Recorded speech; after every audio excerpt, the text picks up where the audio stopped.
OG! My name is Miles. Andito po tayo ngayon sa Barangay Matipok, Calacas City, Batangas. Welcome to our home, Villa 360. Tara, pasok tayo.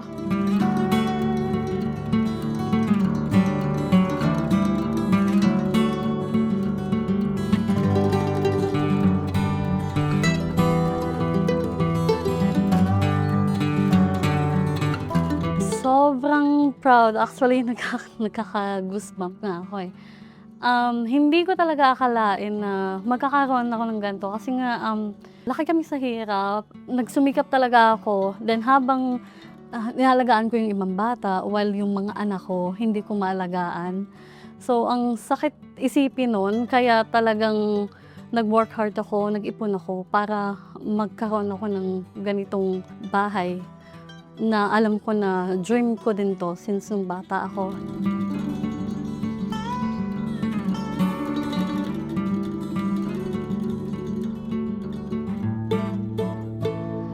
My name is Maylene Gomez. I'm 41. I'm an OFW, working as a nanny and also an entrepreneur.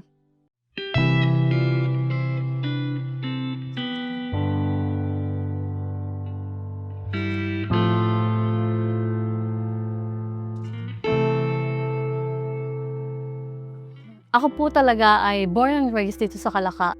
So, bata pa lang ako, lagi ko nang nakikita si Mount Batulao at saka yung sunset. Nung time na yun, lagi ko sinasabi sa sarili ko na that is my dream. Gusto kong magkaroon ng bahay na kita talaga si Mount Batulao kasi dun sa dati naming bahay, tip lang yung nakikita namin. Kailangan pa namin umakyat dun sa bubong para lang makita siya ng buo. And then, sabi ko, kailangan ko magtrabaho, mag-save ng money para matupad yung pangarap natin. So, nagustuhan ko tong design na to kasi gusto kong ma-justify yung view niya. So, kaya inano ko yung glass niya para makita buong 360 view kasi itong lugar na to, nasa hilltop tayo. Pero aside from that, nag-consider muna ako sa professional, architects, mga engineer, kung anong gagawin natin. Kasi nga alam ko na delikado kapag nasa hilltop ka. So, they decided na magpalagay tayo ng retaining wall buong paligid para iwas tayo sa landslide, sa typhoon. Sa typhoon, kailangan natin talaga ng matibay na glasses dyan. So, ayun.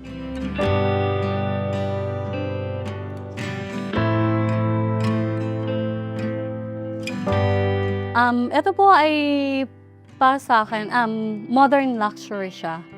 So, pinili ko siya kasi nga, ayun, aside sa glasses, ito talaga yung babagay sa lugar na to. At saka, palagi ako nanonood ng OG channel at naging inspiration na yun sa akin. And madami talaga ako nakikita na isa ngayon may mga boho at saka yung Bali style.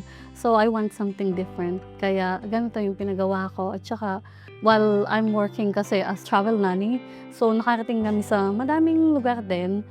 And nakita ko yung open living design, yung concept niya. And sabi ko talagang ito yung maganda dito sa lugar namin. At saka dito sa bahay na to.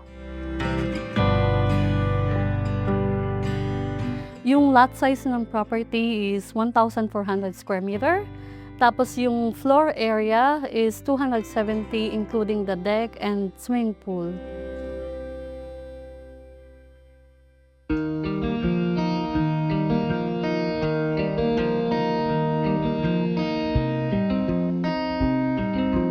Once you enter the property, makikita nyo na talaga na nasa hilltop kami. So, dito sa parking space, we can accommodate up to 6 cars. Sa pagpasok natin ng bahay, ang unang makikita natin ay yung open concept layout. On the right side, makikita natin yung living area. Dito sa living area, meron tayong couch, meron tayong TV na kung saan yung mapapanood si OG channel. At saka yung pinalagay ko talaga na accent wall. So next to living area is the dining area which we can accommodate up to 10 persons. Binili namin to sa Furniture Republic.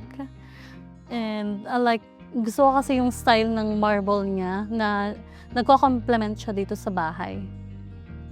Dito naman, pagkatapos ng dining area, sa aming kitchen area, meron kami ditong island para kapag mahilig kang magluto, meron kang space.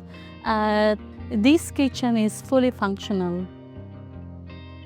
Since mahilig akong magkape, meron kami ditong coffee corner. Dito sa first floor, meron tayong common toilet and bath.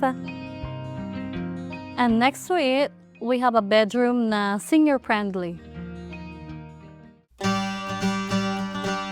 Mula dito sa loob, makikita nyo kaagad yung glass na pinasadya ko talaga para ma-appreciate natin yung view.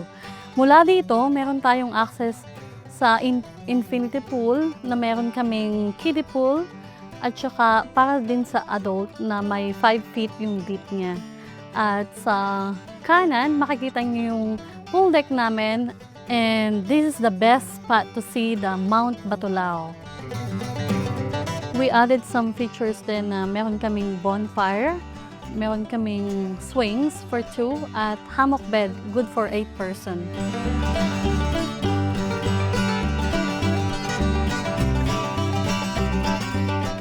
Dito naman tayo sa second floor. Dito meron tayong 2 rooms at saka yung access natin sa balcony. Dito, pagpasok natin sa master bedroom, ang unang niyang makikita nyo ay yung Mount Batulao at makikita nyo rin dito yung sunset. Meron din kami ditong ensuite toilet and bath at pinalagay ko talaga dito yung bathtub para habang naliligo ka, may enjoy mo yung view ng Mount Batulao. Next to our master bedroom is our barkada room. We can accommodate up to 7 persons. At dito, makikita nyo yung view ng Balayan Bay at ng Nasugbu. At may sarili din siyang toilet and bath. Dito naman po yung access natin sa balcony. Dito po yung favorite spot ko dito kasi dito nyo makikita yung 360 view ng buong paligid from sunrise to sunset. Nagpa-install din kami dito ng solar power, hybrid, para yung mga nag-stay dito, hindi sila ma-interrupt kapag nawawalan ng kuryente.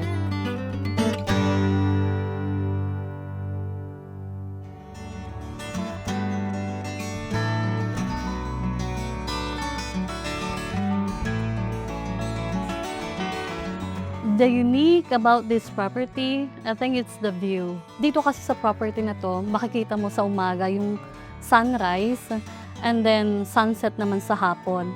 And then kahit saan ka tumingin sa lugar na to, may view talaga, panoramic view. Kaya tinawag namin itong Villa 360. It stands with its name. Madami kaming challenges na nangyari dito sa bahay na to. Unang-una, yung sa construction, meron kasing mga company na hindi kayang dalahin yung mga, let's say yung buhangin.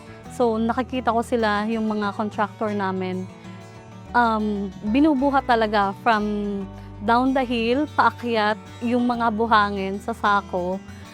Tapos yung tubig, mahirap kami dito sa tubig kasi nga kumukuha lang kami sa barangay. So kailangan naming magkaroon ng 2 tangke, isa sa baba at saka isa dito sa taas para lang supply yung buong villa. At saka siguro yung budget kasi nga kapag nagpapagawa talaga tayo ng bahay, hindi mo maiwasan na magdagdag or bawasan at i-upgrade yung mga nakalagay doon. For example, yung bathroom fixtures namin, nakalagay doon sa contract namin is yung local brand but we choose color kasi alam namin na pangmatagalan talaga siya. So, ayun.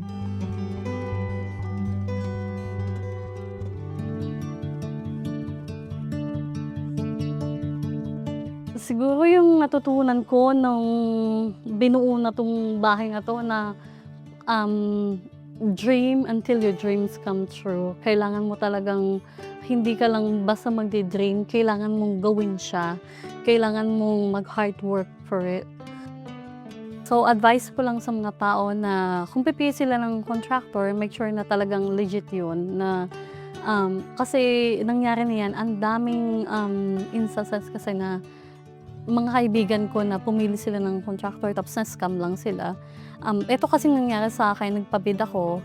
Then, itong napili ko, napakaayos nilang kausap. Talagang smooth yung nangyari sa amin dito.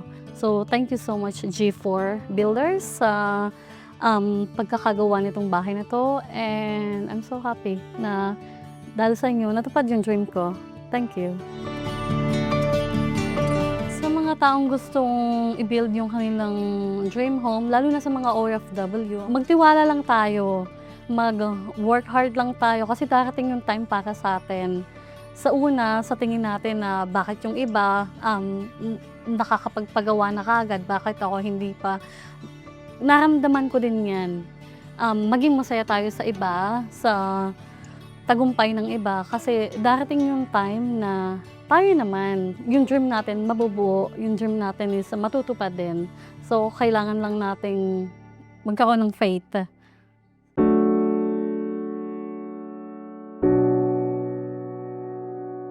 So, this property is really personal to me kasi dito nga ako lumaki sa Calaca, Batangas. At saka, nung like gaya yung sabi ko dati na pangarap ko talagang magkaroon ng bahay. At saka, may nangyari kasi dati nung bata ako. Yung nanay ko is also an OFW. And then, naisipan niya na umuwi na ng Pilipinas kasi mag-for good para makasama yung family niya. But then, something happened na nalugi yung business at tinayo niya. Yung bahay namin na naadika niya, na na-elite siya. So, kukunin na siya ng bangko. Doon ko na-realize na kailangan ko talagang magkaroon ng sariling bahay. Hanggang sa pumunta ulit sa Hong Kong yung nanay ko para magtrabaho. At nakuha niya na ulit naman yung bahay. Tapos, kinuha niya kami doon, ako, at saka yung dalawa kong kapatid. Pagkatapos, nagkaroon ako ng opportunity na makapunta sa Cayman Islands, doon kung saan ako nag-work ngayon. And then, from there, sinabi ko sa sarili ko, kailangan kong magtrabaho since meron din akong dalawang anak dito. Tsaka ayoko nang forever na nakahiwalay sa kanila. So, I ended up with this, building this house kasi nga, gusto ko kasi na magkasama-sama na kami.